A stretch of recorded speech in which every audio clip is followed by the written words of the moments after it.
Prefacio por Michelle Horton. No me preocupan las partes de la Biblia que no puedo entender, dijo bromeando Mark Twain, sino las partes que sí entiendo.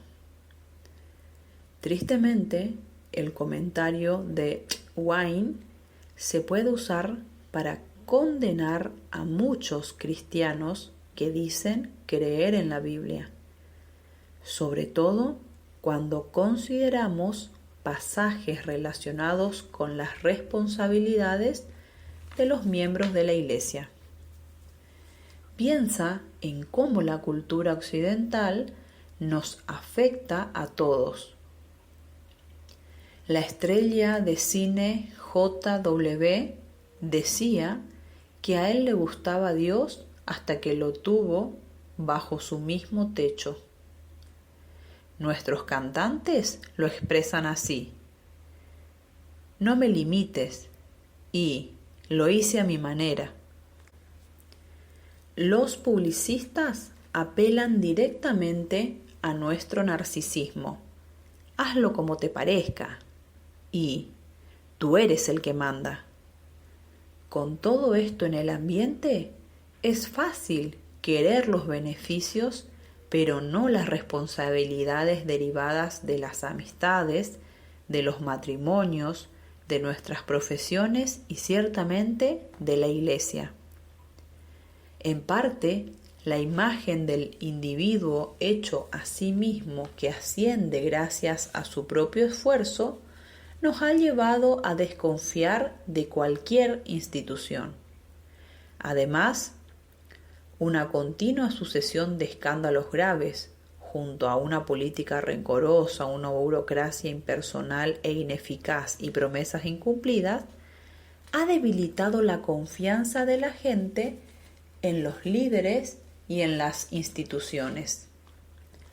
Hasta las personas que han crecido en las iglesias han sido decepcionadas, dañadas y abusadas por aquellos que aseguraban ser los pastores de Cristo. La culpa no es solamente de la cultura del mundo. Mucho de nuestro cristianismo evangélico se ha forjado en una piedad que enfrenta la relación personal con Jesús contra la iglesia visible y su ministerio público. Parte de ello se debe a que los evangélicos hemos querido evitar el compromiso nominal y el formalismo, lo cual es bueno evitar. Pero en el proceso nos hemos inclinado, especialmente desde el segundo gran avivamiento del siglo XIX, a criticar los oficios formales de la Iglesia y los medios ordinarios de la gracia a favor de los líderes carismáticos y las manifestaciones extraordinarias. Lo rápido y fácil ha derrotado a lo probado y comprobado. Crecer rápidamente en número ha tenido más peso que crecer lentamente en gracia. Los resultados pragmáticos y no las estructuras formales se han considerado las llaves del éxito. Al mismo tiempo, muchos de nosotros fuimos criados con el llamamiento evangelístico de: no te pido que te unas a una iglesia, te pido que aceptes a Jesús como tu Señor y Salvador personal. No es de extrañar que después de sucesivos llamados de este tipo, ser salvado tenga poco que ver con unirse a una iglesia.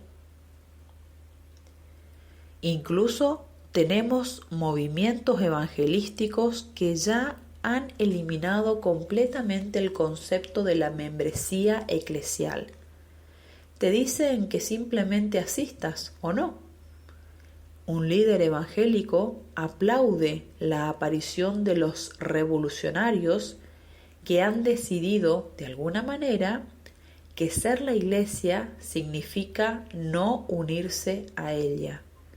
En su lugar, estos revolucionarios encuentran sus propios recursos espirituales en Internet y en reuniones informales. Entonces llega Jonathan Leeman, quien no solo nos recuerda a todos los pasajes que hemos dejado de lado, sino que también nos dice con valentía cosas como: Cristo no nos llama a unirnos a una iglesia, sino a someternos a ella. La iglesia no es simplemente una asociación de voluntarios, como los Boy Scouts o el Sierra Club. Es una embajada del reino de Cristo. Los reyes no hacen sugerencias, ni venden productos, ni proporcionan recursos que las personas pueden tomar o dejar. Leeman encuentra el equilibrio entre el individualismo sin ley y el autoritarismo legalista. Los cristianos actuales necesitan escucharle urgentemente, ya que nos muestra que el señorío de Cristo es el único antídoto contra estos extremos. El Señor nos gobierna para salvarnos y nos salva para gobernarnos. A diferencia de los gobernantes de esta era, Jesús no nos pide que derramemos nuestra sangre por su imperio. Lo hizo Él dando su propia vida por el reino. Entonces fue resucitado en gloria como el principio de una nueva creación, y ahora está juntando en su reino a coherederos que se pertenecen los unos a los otros, porque todos ellos le pertenecen a Él. La iglesia visible es el lugar donde encontrarás el reino de Cristo en la tierra, y despreciar el reino es despreciar a su Rey. Algunos lectores necesitarán convencerse de los requisitos bíblicos y de las bendiciones de la membresía de la iglesia. Tal vez otros, ya convencidos, se preguntarán cómo convertir la teoría en práctica en el área de la vida eclesial. ¿Cuáles son los requisitos para la membresía? ¿Cómo manejamos juicios correctos y personales con sensibilidad pastoral? Concretamente, ¿cuáles son las consecuencias cuando la disciplina requiere medidas contundentes acerca de la doctrina o de la vida? ¿Cuáles son los límites y las responsabilidades de los oficiales eclesiales y de su ejercicio de la autoridad ministerial? A pesar de ser grandes preguntas, el autor no divaga, sino que aborda cada uno de estos asuntos prácticos con argumentos basados en las Escrituras. Independientemente de que al final estés de acuerdo con él o no, Jonathan Leeman acumula tanta sabiduría bíblica en estas breves páginas que, sencillamente, ningún cristiano debería rechazarla sin más. Ya que yo mismo no soy bautista, no puedo estar de acuerdo con todo. Aún así, me encontré exclamando amén de todo corazón por los principales argumentos a favor de la membresía de la iglesia.